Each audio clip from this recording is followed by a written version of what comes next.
kind of history buff or? Western history, claims, Indian Wars. Yeah, I mean, that's something for a long time. And I've got an educated in the East, and when I got back here, I thought, I really don't know the West.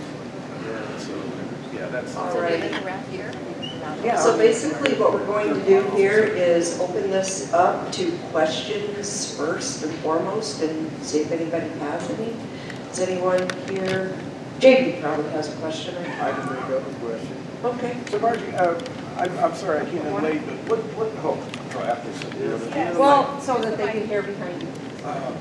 And maybe you already covered this, but what inspired your interest in your current interest in wounded Indian? In Native American. Native Americans. Well, I explained how I grew up in western Nebraska. My grandfather was born in 1880, and he was there when the city. Oh, I do, yeah. I did nothing with my hands. sorry. So I just grew up with a lot of Native American stories and stuff, and I was interested in that. I grew up in a small town where nothing exciting ever happened.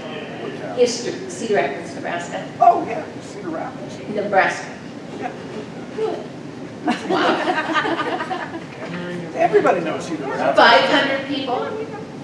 Oh, cool. That's a big town. Yeah. Oh, okay. So that's my answer. I just want to know what's up with all those billies. Noticed too. Nobody's going for it, you know. I'm going to tell you about the Billy. In my case, they decide their own name.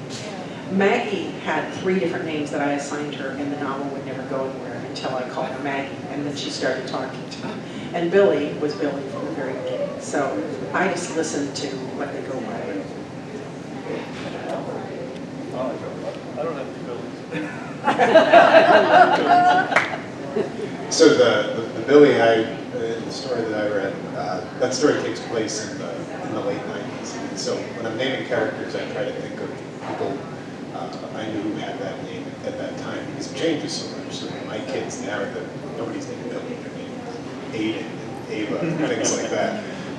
So I always try to pair with somebody who had that name at that time. So that's what I'm doing. Billy I was not responsible for Billy. Billy was in the original draft my co-author gave me, so he had these 3 characters, but Billy and Claire were not siblings in the first original one, but Billy was created by my co-author. I am not responsible for Billy.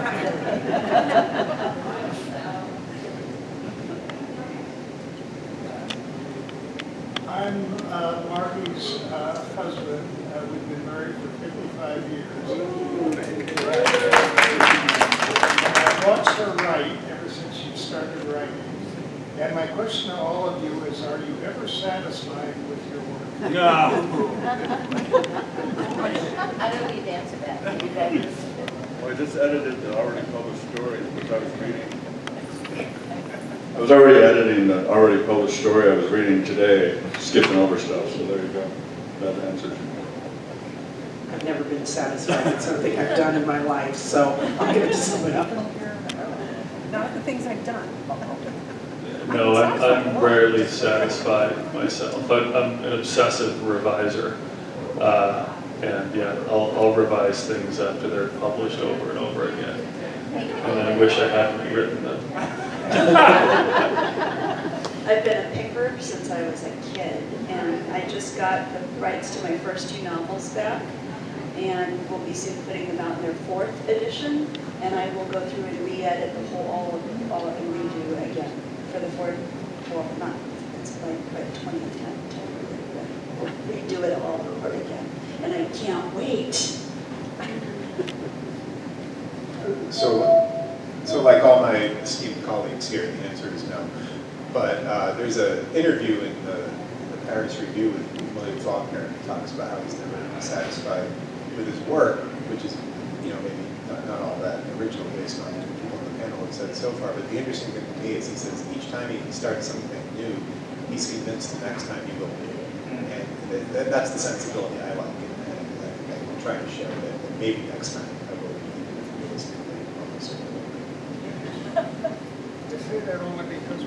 imagine as orthodontics, and we better get it right. I want my orthodontist to feel like she's going to get it right. Other questions? Time to ask questions. Yeah, I'll come to you. Yes, First of all, that was lovely. Thank you so much. That was such great work and inspiring. I have kind of like a philosophical question about facing the work, facing the page, the revision, the whatever, in a sort of, let's call it like a crazy, rapidly changing world. You have work and families and then what's happening in the world, and you're returning to the story. You know, especially all of you who are doing like novels, and you have to spend years with this. Like, what is your way or method of bringing yourself sort of back to this story, this place, to this sort of moving at such a different pace than all the rest of, does that question make sense? All the rest of life. Like, what, do you have methods? Do you have a kind of writing or reading hygiene? Or like, what does that look like?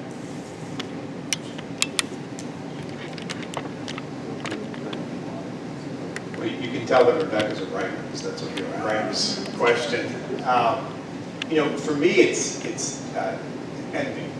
I'll read something that's so good that I just want to sit down and try to write something myself. And I find that if I'm not reading regularly, it's really difficult to write regularly. It's oftentimes only reading that gets me back into that space. I specifically just downloaded Kristen Hannah's The Women to help me get to that place of envy and reading. And also I have a friend, Ariel Lawson, who just wrote Frozen River. And that's another one I'm going to be reading, because I know that these authors are both that kind of author for me. And also money keeps me motivated, because I like to eat. Yeah, I do the same thing that the two of you are describing. I read to be inspired. You know, often before I sit down to write, I'll read passages from novels I love, just to think, okay, well, a fellow mortal did this, so I'm capable of doing it too. So that's one way that I kind of get back to the desk each day. I also tend to treat it like a job. So I usually write a minimum of 2 hours a day, you know, hopefully 3 if I can do it. But I kind of clock in and clock out like it's a job at Wendy's. And I log my minutes and I don't stop until I've hit a minimum of 2 hours, you know, kind of no matter what.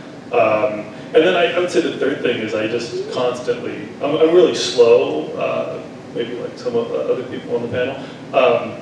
And so it takes me a long time to finish a manuscript, so I kind of force myself to walk around with it in my head and develop it as I'm not writing. I mean, I do that very consciously throughout the day, and so that I sit down and I have ideas that are kind of all ready to go. So. Your description of your methodology is exactly like nothing I've ever done in my life. So, I have to be very, I actually have two novels in progress, and when I'm working on one, I have to be completely different than the other. I have to be careful about what I'm reading. So like when I'm working on Last Living Waitress, I can't read the things that inform the other novel. And part of that reason, the other novel is about Carol Ann Fugate, who is the ex-girlfriend of Charlie Starkweather. For those of you who don't know, I'm writing about her, and I can't read any of that, any of my notes, any of the books, nothing, when I'm with Last Living Waitress, even though there's this crossover of innocence being exploited. So that's why they working together. But I read all the time, but I have to be very careful about what I'm reading when I'm working on a book. So. I love the ending, Kevin. I think that's, if one word puts it, it's great. I mean, I get it from my students sometimes even when I hear bits. My methodology, I try to write every day, but I let my mind, or you know, the way tell me what it is. If I don't feel it, I don't think it's writer's block, but I usually go backward and edit to get back into it. So if I'm just not feeling the forwardness of the new page, I always go backward and work. I just pull up a chapter and just because I can always revise anything. So, I mean, I usually go back and just kind of get back into the story and edit, or, you know, revise or something I know is weak. And that always pulls me back in, but I definitely keep a couple books right there. And it depends on what I'm working on. Like a new novel, I have a couple books that I have right there that I pull out when I'm looking for, because I'm using the same kind of voice, so I might have those novels that I just want to have that vibe, I want to have that feel. And so I might pull them out and read for a while and then get back into it. But I don't, I write every day, but like I said, I mean, sometimes it's going to be just rewriting, sometimes it's going to be new, and I just I stopped worrying about, did I get 4 pages a day or 8 pages this week or 20 pages, and I let it happen as it happens. And, I do carry it around with me everywhere I go, and I should have a notebook with me, but luckily we have phones so that you can do these kind of things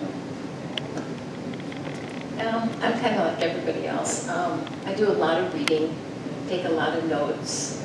I have journals all over the house where I'll be reading a sentence and it'll remind me of something else. I try to write every day. I wake up and turn my head and say, Alexa, turn on the coffee pot. And then when I get to my desk, the coffee's going. And I gather up all the notes that I made from last night. And so for me, it's reading and just being there every single day. And I usually have a couple projects going. So if something just isn't happening, I can do something else. And I like what Dave just said about going back. If I go back to something that's kind of done, that's already got a structure, you know, that's easier than just staring at the blank page. So you can get a flow going if you go back a little bit, and then go forward again. So, good question. Okay, I have a question. So this is for the historical fiction readers. I love historical fiction, and I just downloaded the exact same book, Costco. So, yeah, we will. So, how much of the creative nonfiction is the story and how much is the history? Like, where do you start when you're writing?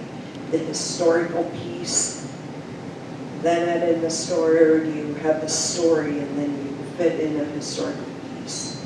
How does that work? Well, for me, I picked the era. You know, like I said, I love the Victorian, late Victorian, early Edwardian, but it always starts with character.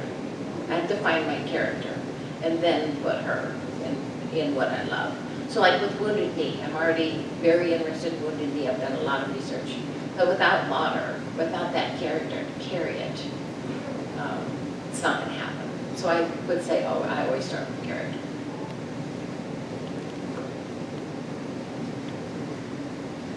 I guess all of my novels are historical fiction, but Last Living Waitress is definitely, though I was surprised by it, but it's before the internet. It takes place before the internet, so that makes it historical fiction, despite that it took place during my youth.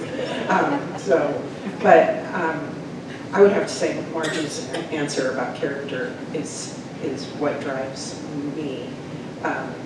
The character lives in a time, and then the history comes around to that. So everything starts with character. I start with research.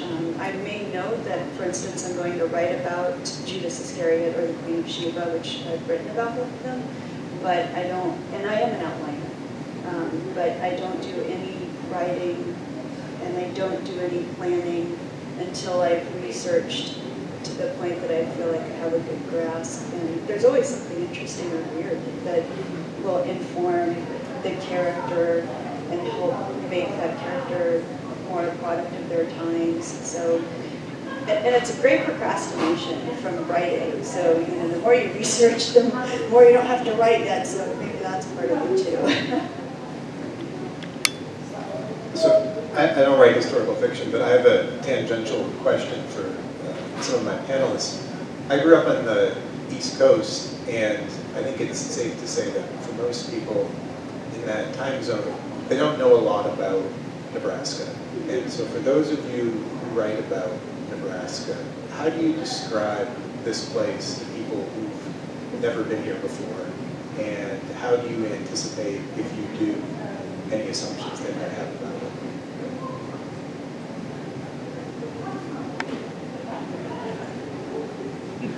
Let me just clarify the question, because I'm not sure. How do we describe it in our work or in a conversation? So when you're writing about Nebraska as a place, and you're imagining readers who aren't from Nebraska, maybe have never been to Nebraska, may have certain assumptions about Nebraska, how do you deal with that as a writer? I'm not from Nebraska, so I'm just gonna pass this. We Nebraskans are so rude. For me, one of the things I think about Nebraska is that most people who just come here quickly, they chill up and think, it's up, this is this flat place. But I think the beauty of Nebraska is that it takes time and it kind of unfolds. And I used that in my writing, that I use setting very much. I'm very conscious about where my characters are acting and moving, because I want to show that this scene, this place that they exist in, has so much beauty, so much complexity that people don't really know is there. And so I'm conscious of that. So does that answer the question? I'm being careful. Okay, that's an interesting question, because I don't know if I've ever thought about people from out of state. I just, I grew up in Nebraska, and the longer I've been here, the more I like it, and the more I travel around the world, and the crowdeder it is, and everything else, the happier I am to come home. And I just try to describe this state in the fond way that I remember it. And I really don't think about, now I will, and now on. Well, I'm from Omaha, and not that that's some major city, but now that I teach up in Wayne and I stay up here a lot, I'm learning about Nebraska that I had no idea. Chad teaches me shit about farming. I had no idea, and he looks at me like, you gotta be kidding me, you didn't know that? Not that I thought brown cows make chocolate milk, I'm not that stupid. But I'm close, it feels close. I mean, there are things I didn't know, about what goes on in our rural state. That is so common knowledge up here about horses and farming and calving, and it's crazy. I mean, Chad's grandmother, who I adore, and she adores me. She calls me the Italian, and I call her the German. And I know that's not a good combination and historically, but it is in this house. She's like the toughest woman. How old is she, Chad? 80-something, we came home one time from classes at dinner, and she had got stung by a couple wasps, and Chad was like, oh, you all right? And then just went off. And I'm like, do you need emergency services? Should I call an ambulance? Are you breathing? But no, she was fine, I mean, this is just a whole other lifestyle up here that I'm learning about. And so when you ask that question, I mean, it's like, really made me think for a second. Like, I have really had my eyes open since I've come up here, up into the, northern central area of Nebraska. I don't know shit about Nebraska. And It's that slow reveal. it's a slow reveal, it really is. And it's beautiful up there too, by the way. And anyway, it's just something, I guess, you don't know Nebraska really. Did you hunt as a kid? Huh? Did you hunt? A little, not a lot, I hated it. Yeah. I mean, cold and early and all that. But yeah, anyway. I got a question for you. Does anybody actually sit down to represent a state when they write? I mean, that's not really, very cute. I have a question for you all. I mean, I don't know that anybody actually sits down to represent a state or a place that much. I mean, you represent what you're writing about, and maybe you're Nebraska or something set in Nebraska. But I suppose seeing and studying, you wonder how it comes off. Yeah, I mean, it's not like, how would you write something like, well, here's a state, but it's much more complex than that. You're not going to get, what novel would get encapsulate an entire state? I mean, You know, I'll address that. So I grew up in Nevada, and all the short stories I've written are set in Las Vegas. And I had a novel come out a few years ago set in northern and southern Nevada, and I've always written about the place. I mean, you know, of course, I always start with conflict and character, but I do very consciously write about that place, about that state. But I think, you know, I guess you're right in the sense that the work is never about the state, it's always set in the state, so the state's always the backdrop. But I really enjoy evoking the landscape, writing about the desert, writing about the texture of the desert that I grew up with. Or if I'm writing about Las Vegas, you know, the Las Vegas I grew up with in the 1970s and 1980s, that's something I'm really passionate about kind of depicting in my work. So it's always a backdrop, but I do try to represent it to a certain degree. I think that's probably, I mean, I think that's unavoidable. I can sort of see how a city can be almost a character in a place. Yeah. And there's always that background, the setting, but that's not what generally drives things. Right. Yeah, the conflict is always driving the narrative. It's never the place itself. But I do care a lot about place, similar to what Karen was saying earlier. It's something it often fuels my desire to write, to create a sense of place. Yeah.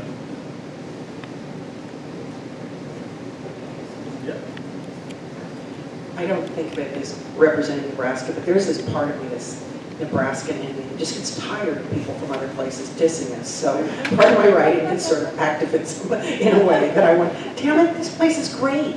I mean, I can write a lot about how it's not, because it's not perfect, but, so, anyway, so there is that part where it's just like, Oh, I got that. two people.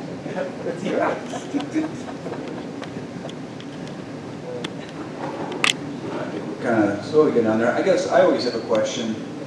We're going to ask a little bit about publishing. This is kind of broad. That's where being doing the education thing, I always try to ask this kind of question for kind of up and coming writers, young writers, people just getting started. Just if you have any sort of advice on writing or kind of the public, they're always kind of curious about the publishing business, you know, and if you have maybe any suggestions or tips for them in general. Be patient. Don't give up. Gird your loins. You know, I think for fiction writers, I think a piece of pretty practical advice is if you're writing short stories and you hope to write a novel after that, to try to publish as many short stories in top-tier journals as you can to attract an agent. I think that's really, really helpful. And I think a lot of times young writers overlook the importance of that. Applying for grants, applying for fellowships that are on the national level and that are prominent and that are going to attract an agent's attention, because without an agent, it's pretty difficult to get a novel published. So yeah, I think that's really helpful. I do recommend, I spend half my time these days teaching, and I do recommend to those who are trying to get published that they look into conferences, because so many conferences bring in editors and agents and give you the opportunity to pitch. And it's so nice to be able to do it in person and have an invitation to send your proposal in and to be able to say this was requested material, as opposed to just being part of the slush pile that ends up. So I think anytime you can go and of course practice your pitch ahead of time and get that perfected, and then go and meet them face to face and give them the pitch, that's really kind of giving yourself a leg up there. And as for practical writing advice, my number one rule of writing is always write as though no one will ever read it. So for young writers in particular, one new piece of advice I suppose I would give is to always be starting new writing. This is advice that I wish I would able to give myself in the past, because I would get so committed to projects that I would preclude myself from the possibility of doing something different. And that different thing might be better than the existing one. And I sometimes have undergraduates who come to my office hours and say, well, this is the first book of a trilogy. And I think to myself, well, it might be, but let's not wed yourself to that just yet. Let's try to write the best short story you can write, and then when you're done, try writing a completely different short story, because you're 18, 19, 20 years old. You don't know what you're capable of doing, so don't decide that you're a science fiction writer or a realist or a fantasy writer. Just keep trying different things and write and surprise yourself with what you're capable of doing.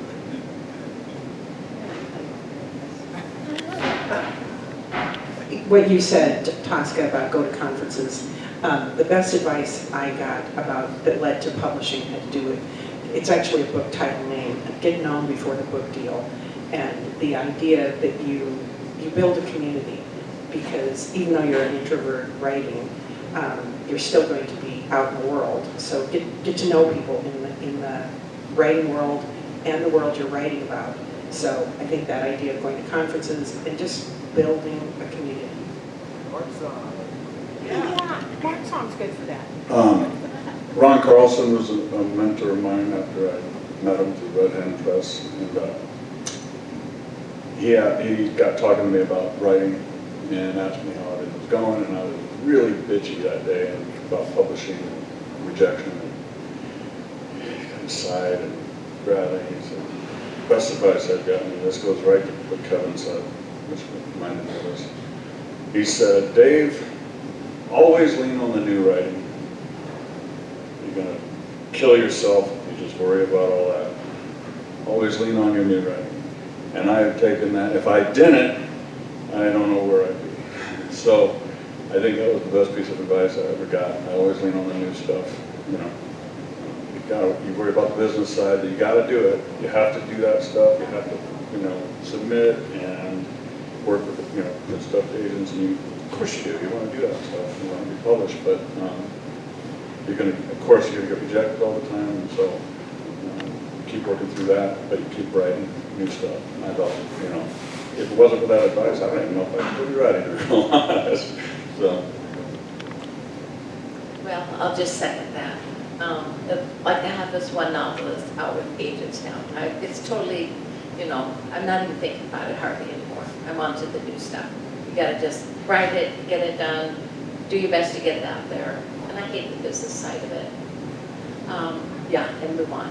So I'm moving on. It's easy to get caught up in the editing and feeling as if it's never ready, because it never will be. Right? Did anybody else have a question here? It's fine. I want to return to what Karen was saying about community, because writing can be very lonely. And one of my passions, I think, in the literary world is building community. So can you say a few words about how you do that, or some of the best ways that you've seen to build community?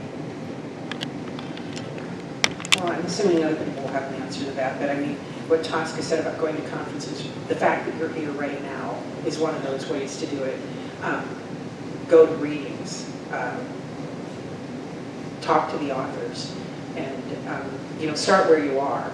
That you can start with the local readings. I know in the small towns of Nebraska, there's a lot of libraries that are on their bulletin boards, things with any writers out there, kind of thing, so that there's people who are looking for other writers. So start where you are, meeting other writers, and just keep building. And don't be afraid to talk to people. That was a huge thing for me. I know I always act like I really do talk to people a lot, and especially when I'm around you guys. But in real life, I could stay home pretty much forever. But reach out and talk to people. So just keep communicating. So build a community by communicating and saying yes. Yeah, I would second some of those thoughts. Conferences are a great way to meet people, local readings, absolutely.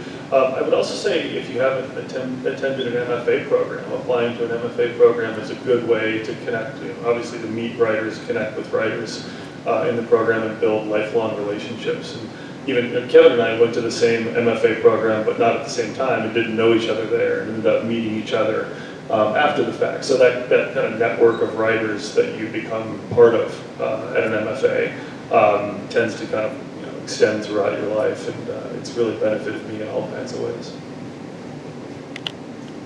I have a lot of writer friends, well, conferences are gonna be top of my list, but I have a lot of writer friends that I connected with first on social media. And yeah, I know social media is like, you know, but still, you can meet a lot of cool people and forge relationships on social media, and you know, then one day maybe be able to meet in person or something. But I have a lot of wonderful author friends that I've never yet met in person, and we only communicate on social media, and we promote each other.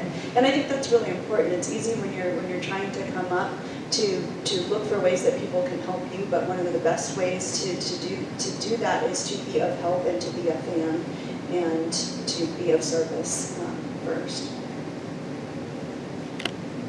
Yeah, I'll just return briefly to what Dave was saying about MFA programs. You know, the University of Nebraska MFAs has several alums in the room right now. We have Dave Benelli, we have Jen, and we have Chad.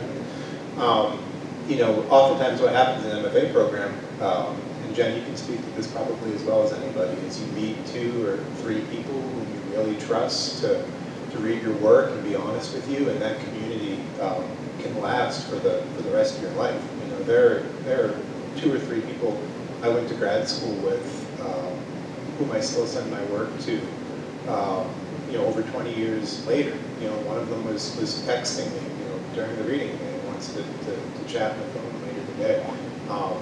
Those sorts of people aren't valuable. You know, they hold you accountable, they give you deadlines, they're honest with you in a way that people who've only known for a little while maybe can't be. And so, you know, I think sometimes a community can be as small as 2 or 3 people you really trust. And whether you find that person in the faith program or a public library, after a reading, you really look for those people because they can make all the difference in terms of your long-term success. Alrighty, is there anything else? All right, well, I want to thank our esteemed guests, audience members, writers, readers. We appreciate you all. Thank you for being a part of this day 1 of the Nebraska Fiction Fest. Day 2, 11 a.m., Gardner Hall, Wayne State College. Here we come. All right. What? Why so early? We're up with the cows, Jake. Yeah. All right. Well, thank you again, everybody. Hats off to you.